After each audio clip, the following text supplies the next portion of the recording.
Assalamualaikum warahmatullahi wabarakatuh. Hari ini kita akan melanjutkan pembelajaran sainsnya part C tentang what are the effects of frictions. Jadi untuk pembelajaran part C kali ini kita akan belajar tentang friction atau gesekan. Gesekan boleh, ada yang menyebut juga gaya gesek, apa-apa.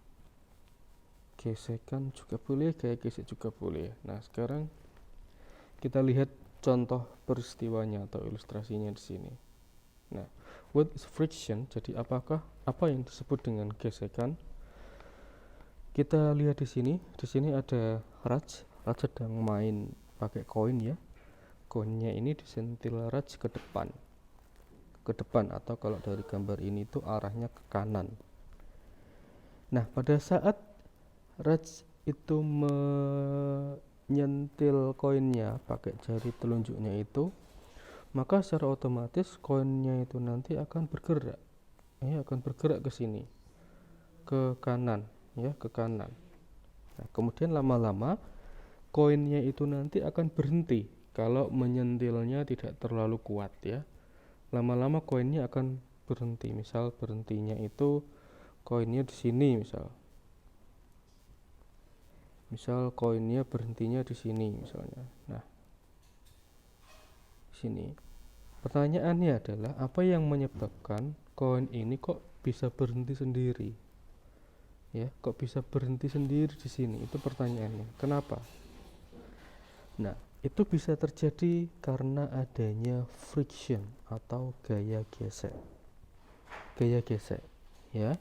Jadi gaya gesek itu terjadi atau gesekan itu terjadi karena ada dua benda yang saling bergesekan. Kalau pada peristiwa ini itu koin dengan permukaan meja. Nah, karena ada gesekan antara koin dengan permukaan meja, maka itulah yang menyebabkan lama-lama koin ini berhenti. Kemudian bagaimana arah gesekannya? Kalau arah bendanya itu kan tadi bergeraknya ke kanan, tapi kalau arah gaya geseknya kemana Pak Yoga? Nah, arah gaya geseknya ini berlawanan dengan arah gerak bendanya. Kalau misalnya itu bendanya bergerak ke kanan, maka secara otomatis gaya geseknya atau gesekannya itu arahnya ke kiri, selalu berlawanan ya.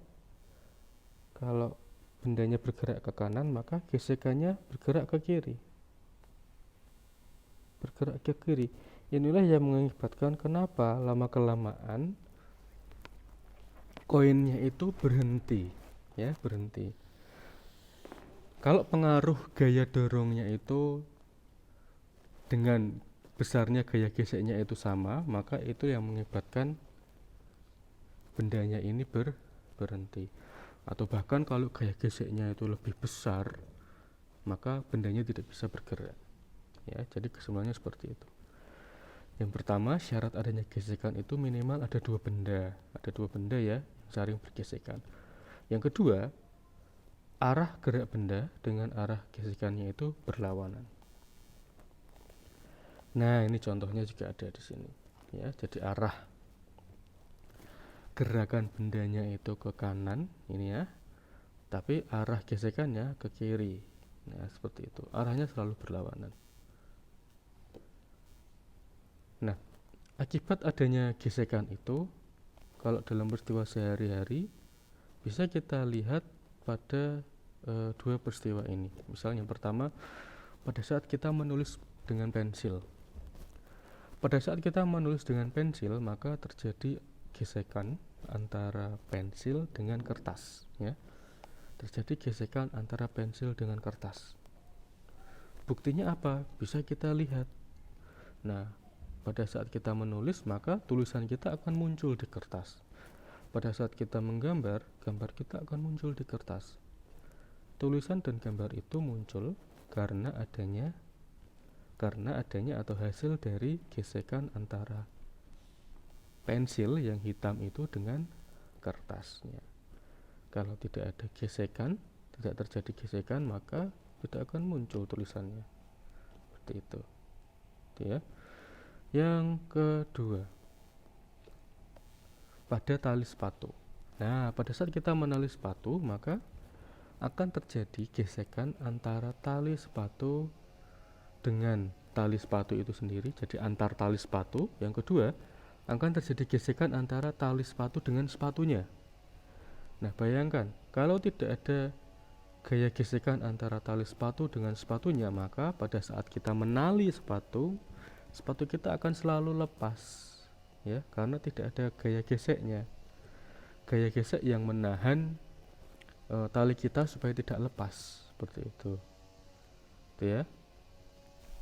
Nah, bisa dibayangkan misalnya seperti ini. Kalau sepatu ini terbuat dari benda, misalnya dari kaca gitu ya. Kemudian talinya itu juga terbuat dari benda yang licin, ya, itu nanti tidak akan bisa kita tali sepatunya. Pasti kalau kita pakai buat lari, tali sepatunya akan lepas sendiri. Karena apa? Karena gaya geseknya kecil atau bahkan tidak ada gaya geseknya. Nah, ini bisa kita jumpai pada saat kita tiba-tiba lari atau jalan, terus kaki kita menginjak permukaan yang licin, akibatnya kita bisa jatuh, bisa terpeleset. Nah, terpeleset itu terjadi karena permukaan yang licin. Semakin licin permukaan suatu benda, maka gaya geseknya semakin kecil atau bahkan nol. Tapi semakin kasar permukaan suatu benda, maka gaya geseknya semakin besar. Seperti itu. Contoh yang lain penerapan adanya gaya gesek itu misalnya pada rem. Pada rem sepeda atau rem mobil atau bahkan pada ban mobil ini. Ban mobil itu kan lama-lama tidak bisa kita pakai selamanya. Pasti ada waktunya kita harus mengganti ban mobil atau bahkan ban sepeda. Karena apa? Ban ini sering bergesekan dengan jalan, sering bergesekan dengan aspal yang ada di jalan, sehingga lama-lama ban kita akan menipis. Sama kayak kita kalau menghapus pakai penghapus ya, penghapus pensil itu kan lama-lama penghapus kita nanti bisa habis kalau dipakai menghapus terus, karena sering bergesekan dengan kertas. Nah, hal itu juga bisa dijumpai pada sol sepatu. Nah, sepatu kita itu lama-lama akan menipis sol sepatunya. Karena apa? Karena sering kita pakai buat jalan. Ya, jalan itu terjadi karena ada, kita bisa berjalan ke depan itu terjadi karena ada gesekan antara kaki kita atau sepatu kita dengan permukaan tanah atau jalan atau aspal, seperti itu. Kalau tidak ada gesekan antara sepatu dengan jalan, maka kita akan jatuh. Pasti kita akan terpeleset di situ. Karena gesekannya kecil, ya. Jadi kalau kita mau berdiri kemudian bisa jalan ke depan, itu harus ada gaya geseknya antara sepatu dengan permukaan jalan. Nah, gesekan antar benda ini bisa mengakibatkan atau bisa menimbulkan panas. Nah, panas yang dihasilkan dari gesekan inilah yang digunakan oleh kelompok tertentu untuk membuat api. Nah, membuat api. Jadi, api itu bisa dibuat dengan cara seperti itu. Dua benda digesekkan, akhirnya benda itu memanas.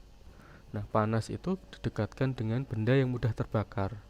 Nanti lama-lama bisa kapas, bisa daun kering. Nanti lama-lama bisa timbul api di situ. Ya, bisa terbuatlah api di situ.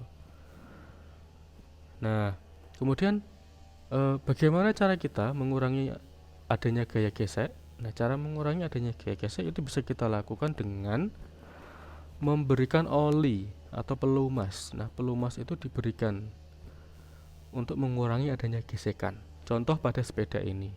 Kalau rantai ini tidak rutin kita beri oli, maka lama-lama akan berkarat. Nah, kalau berkarat itu nanti mengakibatkan gaya gesek antara rantai dengan gearnya itu nanti semakin besar. Kalau gaya geseknya besar, maka gearnya itu nanti yang awalnya lincip, ya. Gear itu kan awalnya lincip. Awalnya lincip misal seperti ini misal.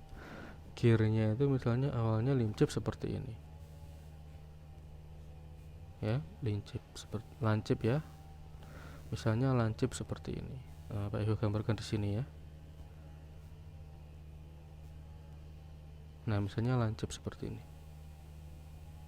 Tapi Kalau sering bergesekan maka nanti bisa tumpul loh gearnya itu, bisa tidak lancip lagi, bisa tumpul karena sering terjadi gesekan.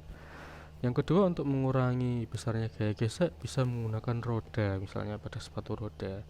Nah, itu bisa mengurangi gaya gesek sehingga bisa bergerak lebih cepat.